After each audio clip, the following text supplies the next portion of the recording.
borregos, hoy les traigo una sola historia. Debido a que entre mis 5 súbditos no hago uno, decidí hacer uno yo mismo. El cual obviamente lo relato yo, así les doy tiempo a los idiotas de prepararse bien. Bueno, la siguiente historia está basada en la realidad, y se titula La Enterradora. Y dice lo siguiente. Fue en agosto de 1997, cuando nos casamos y decidimos que nos teníamos que mudar de la casa de mis padres. Todavía Mariana, mi esposa, estaba embarazada de Camila, así que un lunes me tomé el día en el trabajo y salimos a ver casas. Era difícil elegir, ya que las casas grandes eran caras y las que podíamos comprar eran demasiado pequeñas. Pasamos por varios barrios, hasta que llegamos a Belgrano. Allí había una casa que estaba a la venta, y que era medianamente accesible, teniendo en cuenta que era una casa estilo colonial, pero estaba muy bien cuidada a pesar de eso.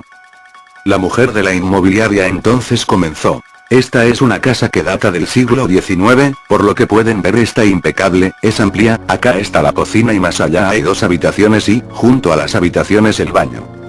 Nos mostró la casa que nos había convencido mucho, tenía un parque trasero que era realmente inmenso y en medio un ombú ya viejo. Si bien tendría que pedirle a mis padres dinero para terminar de pagarla, valía la pena aprovechar la oportunidad. Decidimos entonces comprarla. Pese a que era demasiado grande para los 3, lo vimos con ojos de oportunistas. Pero no era solo la casa lo bueno, al parecer, había buenos vecinos. Al lado teníamos una pareja cuya mujer estaba embarazada de trillizos, por lo que se pasaba horas hablando con mi esposa del parto, y de todo el tema. Estaba después del otro lado, un hombre joven, pero que a pesar de que la juventud de hoy es muy escandalosa, jamás dio problemas a nadie. Enfrente, vivía una mujer que se llamaba Evangelina, la curandera como le decía la gente. Al parecer esta mujer había curado a mucha gente cuando joven y hasta había salvado de la muerte a un niño. Era alguien que conocía muy bien lo que comúnmente se llama magia blanca. Pero sufrió mucho durante su vida, sus 2 únicos hijos y su marido habían muerto en un incendio hacía más de 15 años. Era una anciana senil, que estaba la mayor parte del día sentada en la puerta, hablando incoherencias apoyadas sobre su bastón pero que por momentos tenía ratos de lucidez. El hecho fue que, todos, quizás como una costumbre en el barrio calculo, nos dieron la bienvenida al barrio. Era, sinceramente, gente muy amable. Los primeros días se nos fueron acomodando las cosas, instalando la habitación de la beba, que estaba pronta a nacer. A la semana de habernos mudado, Alejandra, la mujer de al lado, había tenido familia. La vida era tranquila en nuestra cuadra, la gente era muy solidaria y si alguien necesitaba todos corrían por él.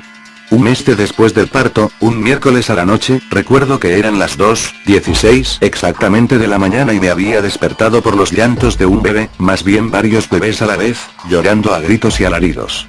Desperté a Mariana y le dije, ¿escuchas? ¿Escuchas cómo lloran esos bebés? Parecía que los niños estaban siendo torturados por cómo lloraban, y entre sueños respondió deben ser los hijos de la chica de al lado. Efectivamente así era, ya que hablando después con Mariana ella confesó que los niños no dormían bien. A altas horas de la noche siguiente los mismos llantos espantosos volvieron a despertarme, que a veces hasta parecían provenir de la misma casa. Como era viernes, aproveché que al día siguiente no trabajaba y en el desvelo salí al parque trasero. Allí me senté, recuerdo que hacía bastante calor, cosa que no soportó, comencé a caminar despacio, porque el jardín era tan grande como oscuro. Cuando llegué al ombú sentí un escalofrío digno de un día de temperaturas bajo cero, me detuve un segundo frente al árbol y me pregunté por qué, pero no fue nada alarmante para mí así que, seguí mi marcha esta vez hacia un banco que había ni bien salía uno de la casa. Entonces me senté, tiré la cabeza para atrás y di un suspiro, volví nuevamente la cabeza hacia adelante, me llevé las manos a la cara. El calor se estaba empezando a volver agobiante, cuando levanté la cabeza miré hacia el ombú y vi a una mujer, alta, vestida de negro, o al menos eso parecía, no sé si me estaba mirando o no, ya que no había casi luz en ese parque pero sí recuerdo que estuvo allí unos segundos, inmóvil. Cerré los ojos con fuerza, y al abrirlos, la mujer había desaparecido e instantáneamente los bebés dejaron de llorar, casualidad quizás. No sé si aquella mujer fue producto del calor, del estrés o del agotamiento que venía acumulando, el tema es que volví por 3 noches más a ver si aparecía aquella mujer pero nada sucedió, lo que me confirmó que lo de la noche del viernes, solo había sido una mala pasada de la mente. Unas semanas después, nació por fin Camila, y a los 3 días Mariana volvió a casa. Transcurridas varias noches, Mariana se despertó muy sobresaltada, transpirando y pálida, casi no podía hablar. Le pregunté qué le pasaba y me dijo que nada, así que me di media vuelta y seguí durmiendo. A la mañana siguiente la noté preocupada, inquieta, así que nuevamente le pregunté si le pasaba algo. Ella se sentó. Anoche tuve un sueño, la verdad horrible. Soñé que entraba al cuarto una mujer y se la llevaba a Camila. La mujer la tomó en brazos y cuando estaba saliendo de la habitación, desperté. Inmediatamente después recordé a la mujer que yo había visto aquella noche y le pregunté: ¿cómo era la mujer? Alta, vestida de negro, con guantes largos, negros también. No pude verle el rostro, pero fue horrible, comentó angustiada. Obviamente me pareció más que raro tal coincidencia, pero sabía que no tenía nada que ver. Nunca creí en historias de fantasmas. Por lo pronto Camila estaba muy inquieta, no dormía bien y comía muy poco. Mi esposa la llevó al médico, pero este dijo que todo estaba bien, que solamente era cuestión de tiempo para que se regularice todo. Las siguientes 3 noches pasaron en paz. Camila había empezado a mejorar un poco, solo habían pasado 3 días. A la 4ª noche recuerdo que comencé a escuchar los llantos de los bebés. Miré el reloj y eran las 12 en punto. No sé por qué, pero la hora me quedó grabada. Comenzaron los llantos y casi al unísono Camila empezó a llorar también, y estaba realmente desconsolada. Lloraba y no podíamos encontrar la razón. El hecho es que, al cabo de 1 hora Camila se tranquilizó y, aunque los niños seguían llorando, Mariana se durmió. Yo no pude. Nada pasó en unos 30 minutos, hasta que nuevamente se despertó mi esposa pálida y sudando como en el sueño anterior. Efectivamente había tenido el mismo sueño que esa noche, pero solo que esta vez la mujer salió del cuarto con Camila y cuando Mariana salió a correrla, despertó. Por la tarde llamó su madre, para avisarle que su padre había tenido un accidente. Al parecer había resbalado en la bañera y estaba muy grave. Mariana tuvo que dejar a nuestra hija con Alejandra y salió corriendo para allí. Camino al hospital, no pudieron pasar más cosas. Un choque múltiple en Libertador hizo desviar al remisero unas cuantas cuadras, por lo que se tardó casi 15 minutos más en llegar. Cuando llegó encontró a su madre en la oficina de informes, llorando y le dijo: ¿cómo está papá? ¿En qué habitación está? Habla mamá, decime algo, ¿qué pasa? Le gritó con desesperación. La madre se quedó inmóvil unos segundos. Tu padre murió hace 10 minutos, replicó con los ojos llorosos. Después del funeral mi esposa comenzó a pasar más tiempo con su madre y le comentó el tema de los sueños que tenía. Ella le confesó que también había tenido esos sueños cuando nació Mariana y que eran perfectamente normales para las madres que recién acaban de dar a luz, así que nos despreocupamos del asunto. Pasados 4 días del funeral Mariana iba para la casa de su madre. Al cruzar, pasó por al lado de la anciana que estaba, como siempre, sentada en la puerta de su casa sosteniendo su bastón con ambas manos, y con la vista perdida, fija hacia adelante, decía con ritmo pauseado: yo siempre viví acá, este es un barrio bueno, la gente te ayuda siempre. Mariana pasó por su lado y la miró casi como sintiendo pena. Cuando llegó a la esquina metió la mano en el bolsillo y notó que se había olvidado la caja de Valium que tenía que llevarle a su madre, así que, volvió a buscarlo. Cuando salió nuevamente hizo el mismo recorrido y otra vez pasó por al lado de la anciana y justo cuando la estaba pasando dijo: no se preocupe mijita, él la cuidará mejor desde donde está. Así debía ser, sí, así debía ser. Inmediatamente Mariana abrió los ojos a más no poder, se dio media vuelta y la mujer la estaba viendo fijo. ¿Cómo dice? ¿Qué es lo que dijo? La anciana volvió la vista hacia adelante, cambió la expresión del rostro y siguió: yo siempre viví acá, este es un barrio bueno, la gente te ayuda siempre. Mi esposa, que no es nada escéptica para estas cosas, se asustó un poco, no entendía cómo podía haber pasado aquello. Cuando llegó me lo comentó y le dije que no tenía nada que ver, esa mujer no estaba en su sano juicio y lo que dijo no quería decir nada, pero no sé por qué ella pensó que lo dijo por el fallecimiento de su padre. Claro que no le preocupaba que la anciana lo supiera porque era bastante lógico que viviendo enfrente se enterara de tal tragedia. El tema era lo que le dijo, porque se lo había dicho. Tendrías que haber visto cómo le cambió el rostro cuando me lo dijo, cambió la expresión. Me decía. La cosa quedó ahí, no sabíamos si era solo otra incoherencia más de la pobre, que era lo más seguro. Mariana no quedó convencida, quizá por el hecho de pensar que la mujer podía comunicarla con él. La cosa es que al día siguiente ella salió y se cruzó de nuevo, esta vez exclusivamente para hablar con la mujer. ¿Qué tal? ¿Se acuerda de mí? ¿Se acuerda lo que me dijo? La anciana seguía diciendo cosas sin sentido, una tras otra como si mi mujer no estuviese allí. Quiero un caramelo de miel, siempre me gustaron los caramelos de miel, denme uno por favor. Mariana obvió las palabras de la mujer y siguió. ¿Usted por qué lo dijo? ¿Hay algo que yo tenga que saber? Mi padre murió hace 2 semanas, ¿sabía? La anciana jamás contestó, sino que seguía pidiendo caramelos de miel, como le era costumbre. Mi esposa la dejó y volvió a casa llorando. Esa misma noche nos acostamos temprano, y como era costumbre Mariana volvió a soñar, pero esta vez no era la mujer de negro, sino que ella estaba en el parque de atrás, miró hacia atrás y volvió la mirada hacia adelante, cuando lo hizo estaba su padre casi junto a la pared que daba a la casa de Alejandra, quieto, casi petrificado hasta que, levantó el brazo izquierdo y le señaló el viejo ombú. El sueño era muy misterioso, ella estaba convencida que era un aviso, una señal, de que... no sabíamos. Traté de calmarla, y de decirle que no había explicación lógica para pensar que aquello era una señal. Los días pasaron y la psicosis llegó a que me dijera que quería hablarlo con su tía, que era parapsicóloga. Me negué rotundamente, las cosas estaban yendo demasiado lejos ya, dormía poco y se la pasaba diciendo que su padre quería decirle algo. Cuando pensé que los sueños de la mujer alta se habían esfumado, nuevamente, la noche siguiente soñó con ella. Esta vez la mujer bajó hasta la mitad de las escaleras. No entiendo para qué me contaba esos detalles irrelevantes, que tenía que ver si la mujer salió, bajó o se quedó arriba, si todo era producto de su imaginación. El tema es que con ese ya eran 3 las veces que soñaba con esa mujer, la cosa se estaba poniendo preocupante. Decidí que lo mejor era que viera a un psicólogo, la muerte del padre la había puesto muy histérica. Cuando se lo dije se puso peor, como si la estuviese tratando de loca, así que para no ponerla peor, opté por olvidarlo de la terapia.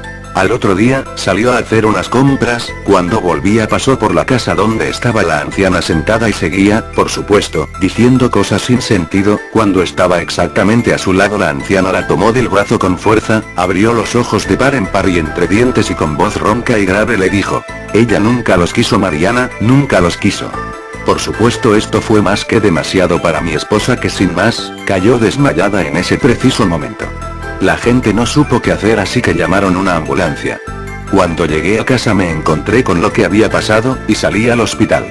Obviamente no había sido más que un desmayo, pero estaba muy débil cuando la vi. Me dijo que la mujer de enfrente la había tomado del brazo y me repitió sus palabras. Juró y juró que no era la anciana, que era la voz de su padre. Yo ya no sabía qué hacer, no podía manejarlo, la histeria me estaba atacando a mí también. ¿Cómo podía ser tan crédula? Entiendo que la muerte de su padre la afectara, pero esto ya era demasiado. Esa noche, algo que pasó me movió el piso a mí, y tuve que aceptar que algo raro estaba pasando. Mariana se acostó rendida y se durmió enseguida, raro en ella últimamente, pero siempre que se acostaba y se dormía enseguida, soñaba con la mujer aquella.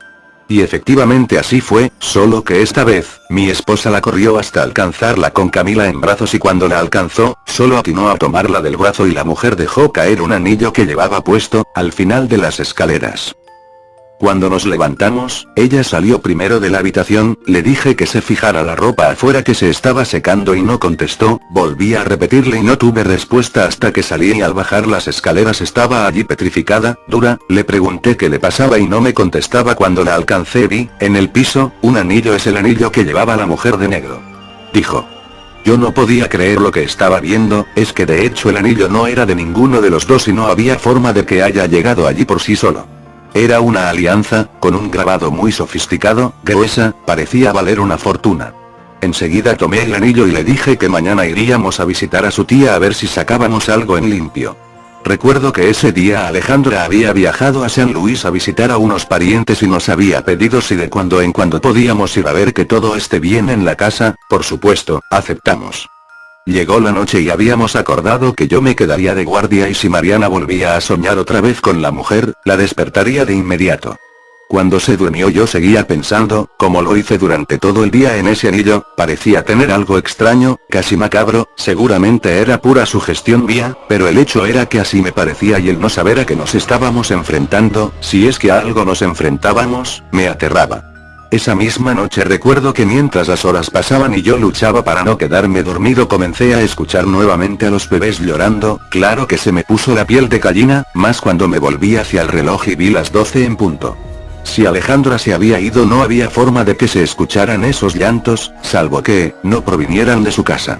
Bajé, agarré la llave de su casa y fui a ver, no podía ser posible. Entré, revisé cuarto por cuarto, la cocina e incluso el baño, pero no había nadie. Recordé de un flash, la razón por la cual estaba despierto a esa hora, y corrí a casa. Llegué, abrí la puerta con violencia casi, y corrí arriba. Cuando abrí la puerta del dormitorio ella estaba aún dormida. A eso de las 2, cuando menos lo imaginé, comenzó a soñar, se movía de un lado al otro, pataleaba, la zamarreé con fuerza pero nada pasaba, parecía estar en trance. Nuevamente la zamarreé pero esta vez le grité, nada. Finalmente después de unos segundos se despertó sola, junto con Camila. Lo que no me cerraba, quizás era casualidad, que cuando se despertaba Mariana, casi en conjunto se despertaba Camila. ¿Por qué? No lo sé, pero ya menos margen le dejaba a la idea de que las cosas que pasaban sean casualidades. A la mañana, por supuesto, fuimos a primera hora a ver a Ana, la tía de mi mujer, obviamente con el anillo. Salimos a las 8 de la mañana sabiendo que con suerte, llegaríamos a las 9:30, vivía en José C. Paz. Primero fue el colectivo, no solo tardó años en venir, sino que cuando subimos, a los 20 minutos pinchó y tuvimos que bajarnos a esperar el de atrás. Llegó el colectivo después de media hora. Cuando llegamos a la estación de tren, el hombre de la boletería nos dijo que teníamos que esperar, que había un problema con la locomotora y que era cuestión de minutos y el tren saldría. El tren se demoró 45 minutos, por reloj controlados. Subimos al tren y en mitad del trayecto, casi en la estación del Palomar, se cruzó un auto en medio de las vías, el maquinista frenó a más no poder y el tren se descarriló. Atiné a abrazarlas fuerte a las 2, y esperar que nada pasara. Bueno, nada pasó, por milagro o no sé qué, estaban bien las dos. Yo terminé golpeándome fuerte la cabeza con la puerta que daba al vagón siguiente, tanto que hasta sangraba, no mucho, pero sangraba. Mariana estaba en el mismo asiento en el que se había sentado cuando salimos de retiro, pero sin rasguños, no le había pasado nada, ni siquiera había caído al pasillo. Salimos como pudimos del tren y cuando nos bajamos, desde adentro, esta vez ambos lo vimos, el padre de Mariana estaba allí, en el asiento que yo estaba, al lado de Mariana, nos saludó y desapareció. Después de la locura, fuimos a una remisería. Finalmente llegamos, a las 11:10, a la casa de Ana. Nos hizo pasar, lo raro fue que no nos preguntó qué había pasado sino que directamente nos sentamos y nos pidió que le contáramos, con lujo de detalles, qué es lo que estaba pasando. Empezamos por contarle lo de los llantos de los bebés, que hasta ayer creíamos que eran los hijos de una vecina y me dijo, decime, ¿te acordás a qué hora empezaban y a qué hora terminaban? Le dije que empezaban siempre a las 12 de la noche, todos los días desde que llegamos casi, y que terminaban cuando Mariana se despertaba o cuando llegaba la mañana. Le contamos también lo que había pasado con la anciana y los sueños de Mariana. Luego le dimos el anillo que tenía yo todavía en mi poder. Cuando lo tomó inclinó de golpe la cabeza hacia atrás y lo dejó caer, bajó la cabeza y nos dijo que nos vayamos lo más pronto posible de allí, que en esa casa había alguien que no nos quería y que estábamos a salvo durante el día, ya que los espíritus malignos, como los llamó, solo tenían poder de 12 a 6 de la mañana. Simplemente eso, casi nos matamos por llegar acá y lo único que nos dijo fue eso, y un collar que nos dio que dijo que era para espantar a esta mujer. Nos dijo que había que ponerlo en la cuna de Camila, ya que era obvio que ella tenía mucho que ver en lo que esta mujer quería. Le pidió por favor a Mariana que le preguntara a la mujer en su próximo sueño qué era lo que quería, porque estaba allí y que pretendía con todo eso. Luego cuando nos íbamos, Mariana se adelantó, entonces me tomó del brazo y me dijo, Cava, porque en tu casa hay una tumba, no en tierra, pero hay una tumba, búscala y vas a tener algo más en claro, solo sé eso, espero que la encuentres. Nos fuimos entonces, nos fuimos para casa sin ningún problema durante el viaje. Cuando llegamos había un montón de personas en la puerta de la casa de la anciana, Evangelina, pregunté qué pasó y nos habían dicho que la mujer había enfermado, y que como no quiso irse de allí, hubo que instalar toda una verdadera habitación de hospital en su cuarto. Me afligí por la pobre, ya que no tenía ningún familiar y los vecinos juntaron entre todos para pagar los gastos a los que sin más que decir, me adherí. Nos fuimos entonces para casa a descansar después de la agotadora jornada que habíamos tenido. Colgamos el collar de inmediato en la cuna de Camila y nos recostamos. Me desperté como a las 4 de la tarde, Mariana no estaba y Camila dormía todavía. Bajé y la encontré en el comedor, llorando desconsoladamente. ¿Qué pasó?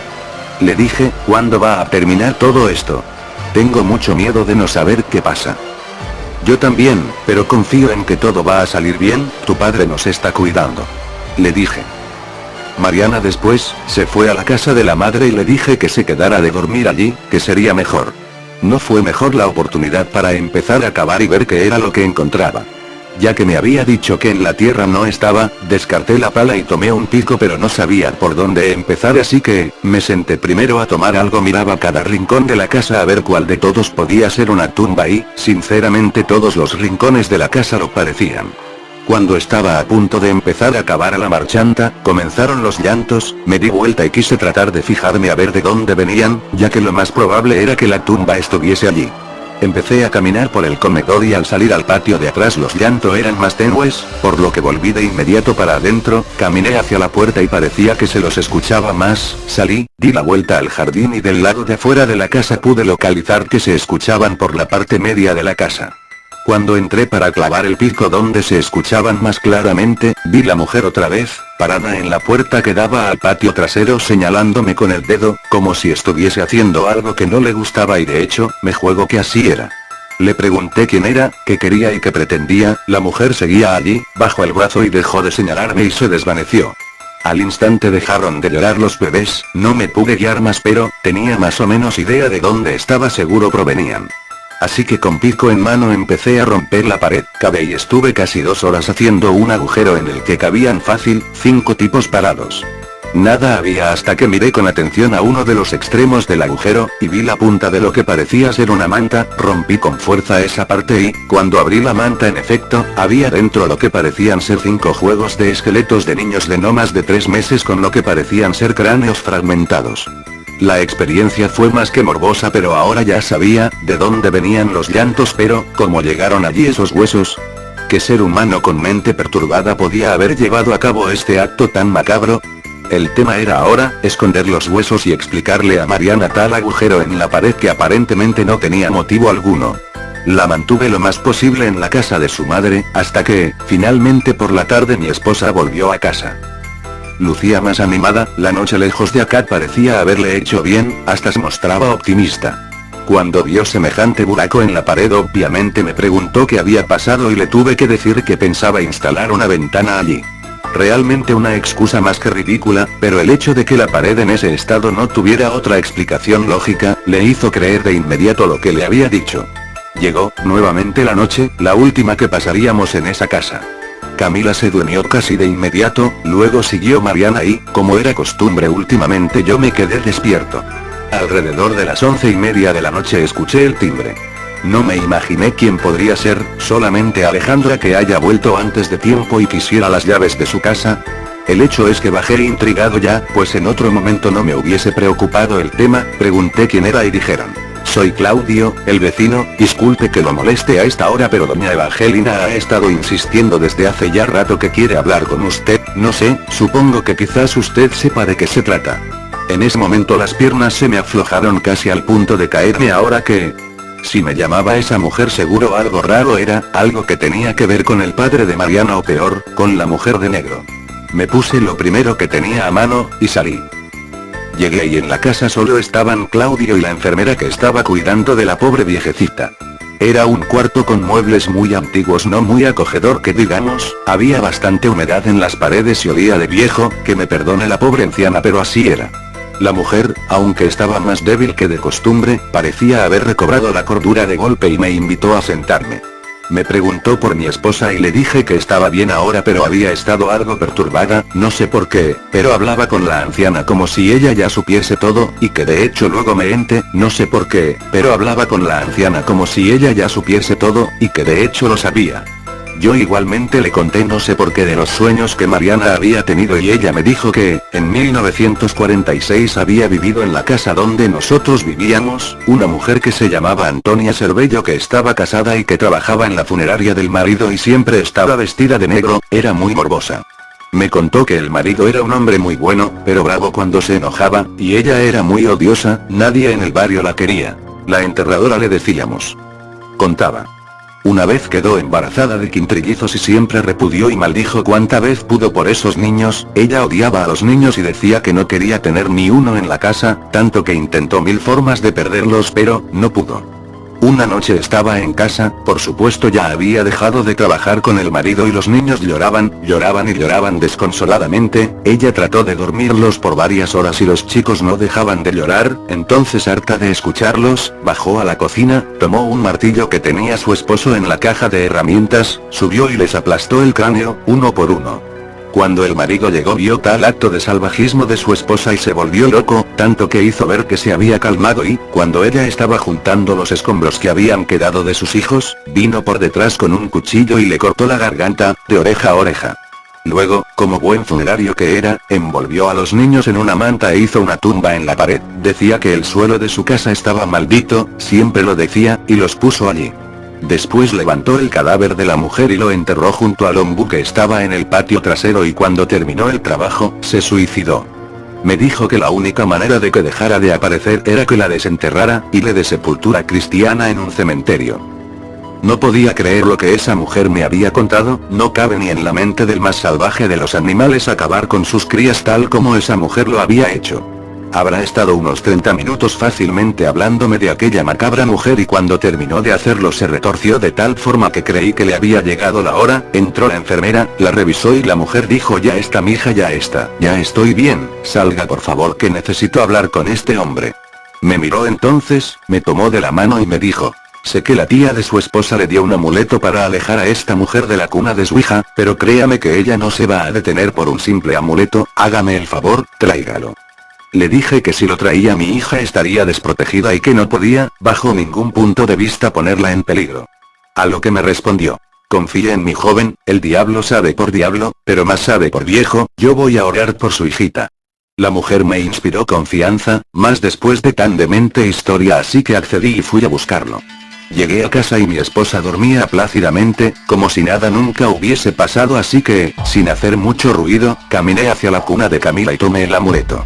Cuando crucé la calle para ir a llevárselo a la anciana me encontré con una escena aterradora entrando al cuarto. Estaba la mujer en la cama, tal como la había encontrado hace una hora casi, solo que estaba prácticamente consumida, con la piel verdosa y un olor espantoso, era solo piel arrugada pegada a ese frágil esqueleto, como si hubieses estado muerta por años y nadie la hubiese sacado de allí. Comencé a sudar sin parar, las manos me temblaban y las pulsaciones se me fueron a las nubes pero más fue mi asombro cuando vi a la pared me puse pálido y sentí miedo como nunca en mi vida había imaginado que sería posible para un ser humano. En la pared está escrito con algo que aparentemente era sangre. Descanse en paz, ahora ella duerme conmigo. Me di media vuelta al arrancar para empezar a correr tropecé con un macetero que había junto a la puerta.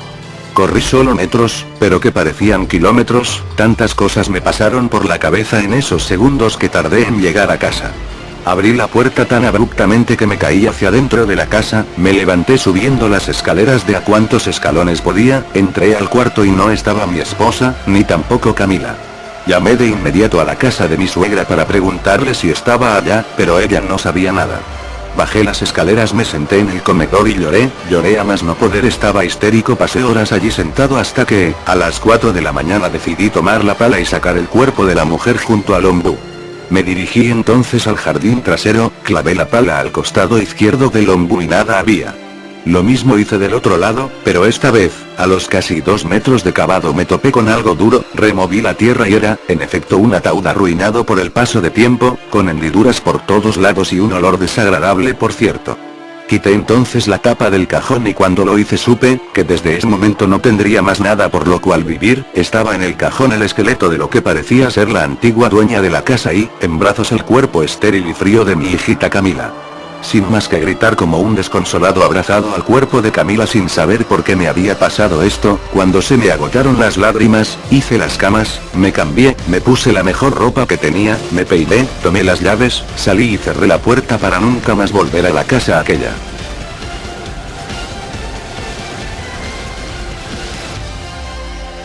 Bueno, espero les haya gustado.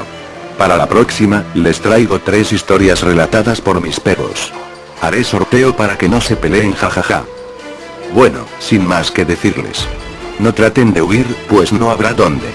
No traten de mentirse, pues es la mera realidad.